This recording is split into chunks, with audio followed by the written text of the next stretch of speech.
These are Mick Reeves rivets, and we're using the paint-on method rather than the stick-on method. You can stick on the dots, which gives you a slightly more raised one, or you can take off the holes, put them on the model, and you can actually get then a slightly less raised one.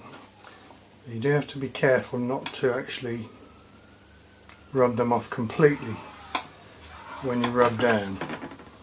So I'm using a little bit of primer on these.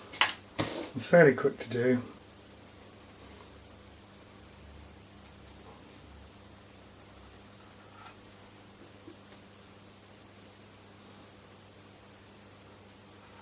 And you can use more than one coat depending on how thick you want these. I'll probably use 2 coats on these because I do want them slightly more proud than they have been.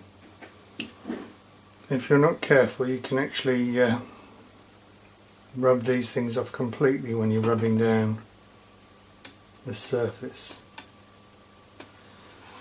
So you need to prepare the surface pretty well before, so that you can just do a final paint over this without rubbing down too much, otherwise they disappear.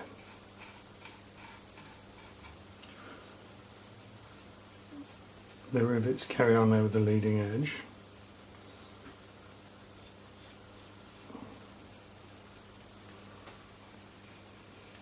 And the pencil line will disappear when another coat of primer goes on. You can use these strips again, but more than a couple of times and they get a bit gungy.